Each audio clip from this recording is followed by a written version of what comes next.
건강, 모든 사람들의 최고 관심사일 텐데요.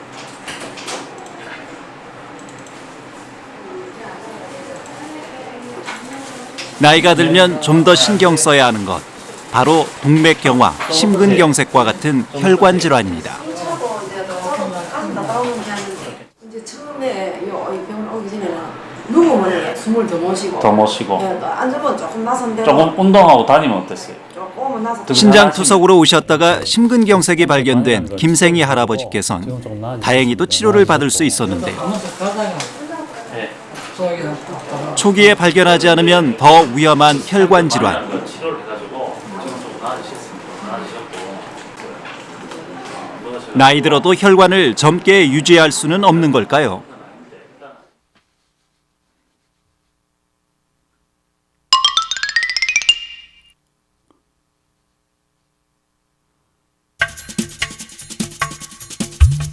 인간은 태어나서 20세 전후까지 성장합니다. 이후부턴 신체의 기능이 감소하며 노화가 시작되는데요. 혈관도 함께 늙는다고 합니다.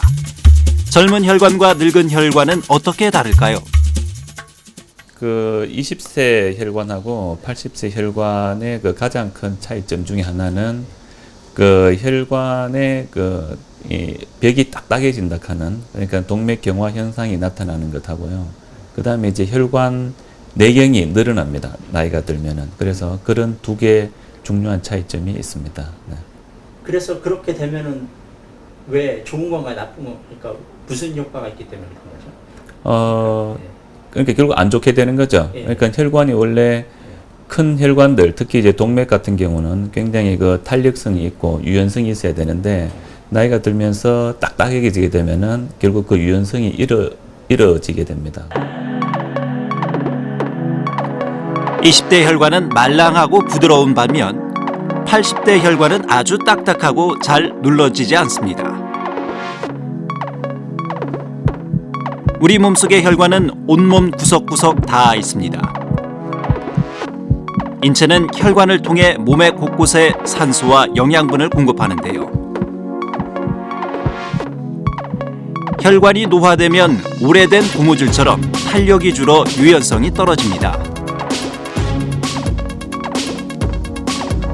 또 내피세포의 노화로 혈관벽에 지방이 쌓여 염증이 생기기도 합니다.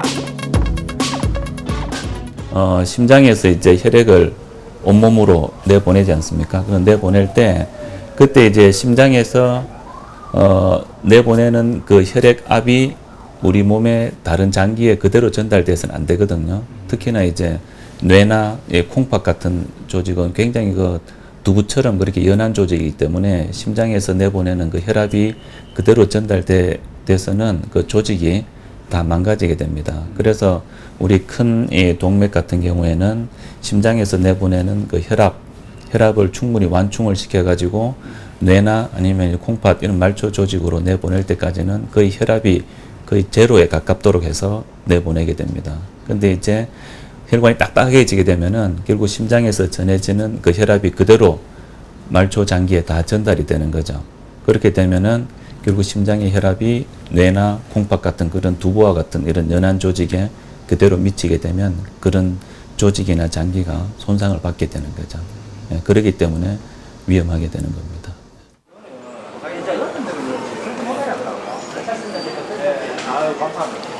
20대와 70대를 대상으로 혈관의 상태를 알아볼 수 있는 맥파 검사를 해봤습니다. 그리고 경동맥의 혈류와 혈관의 좁아진 상태도 확인해봤는데요.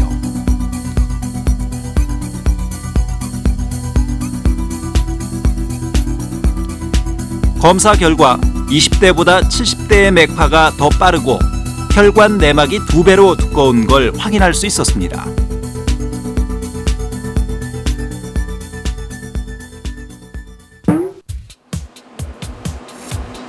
영남대의대 노인성 혈관센터에서는 혈관 노화를 억제할 수 있는 방법을 찾고 있습니다. 초음파 검사를 통해 쥐의 심장이 혈액을 잘 내보내는지, 판막들이 재기능을 하는지 살펴보고 있습니다.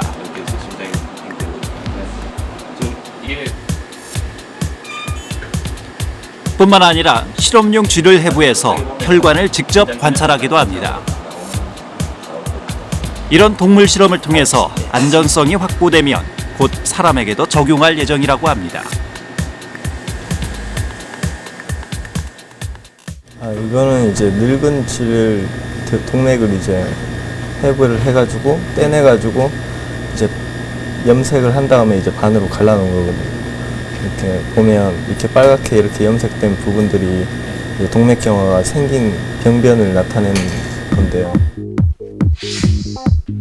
오른쪽의 늙은 쥐 혈관에서 심한 동맥경화 현상을 관찰할 수 있었습니다. 네, 우리가 지금 하고 있는 연구 결과로 봐서 여러 가지 염증 관련된 유전자라든지 아니면 여러 가지 세포 노화하고 관련된 인자들이 대개 이 P53이라고 하는 이 유전자를 통해서 가는 것으로 확인을 했었습니다. 그래서 가급적이면 이 P53을 조절함으로 해가지고 세포 노화를 억제할 수 있고 또 세포를 젊게 만들 수 있을 것이라고 생각을 하고 있습니다. 젊은 세포는 P53이라고 하는 단백질의 경로를 따라 여러 가지 염증 관련 인자의 영향을 받아 노화의 과정을 겪게 됩니다. 김대룡 교수팀에서 찾은 9가지 생약 추출물은 P53을 조절해서 세포가 노화되는 걸 억제하거나 다시 젊게 만들 수 있다고 합니다.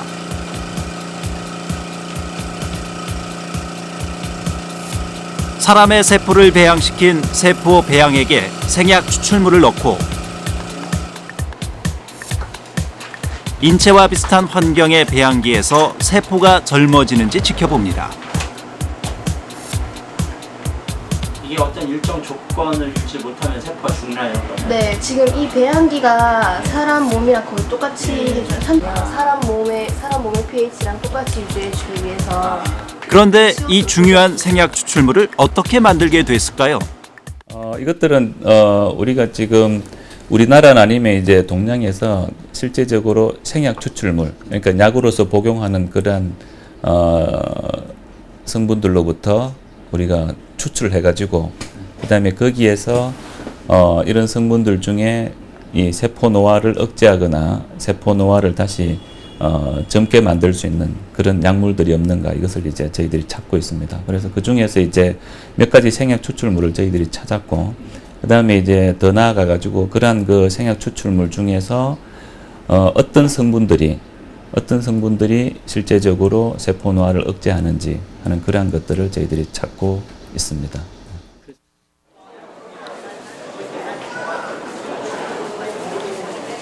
의학계에서 열심히 연구를 하고는 있지만 우리 스스로 질병을 예방하고 건강을 지키는 게 더 중요할 텐데요. 어떻게 생활하는 게 좋을까요? 가장 중요한 것으로 일단 식사가 중요하겠습니다. 식사가 중요하겠고 너무 식사를 양을 너무 많이 하시기보다 조금 줄이시는 게 좋습니다. 줄이시고 너무 살이 찌거나 아니면 비만도 하나의 원인이 되기 때문에 이렇게 하시는 게 좋겠고 간도 조금 간간하게 하셔서 너무 짭거나 맵거나 하시게 되면 그런 또 다르게 또 동맥경화를 일으킬 수 있게 되니까 그런 문제가 될 수 있습니다. 그래서 그것도 조절하시면 좋겠고 특히 평소에 걷기 아니면 수영 같은 이런 유산소 운동을 많이 하시게 되면 이런 내피세포나 어떤 동맥경화에 훨씬 좋은 영향을 미치기 때문에 그것도 운동도 적절히 조절하셔서 하시면 아주 건강에 도움이 될 것 같습니다. 몸에 좋은 음식을 먹고 꾸준히 운동을 하는 작은 습관만으로도 건강을 지킬 수 있다고 합니다. 20대 혈관을 99가지 팔팔하게 유지하는 방법이기도 하고요.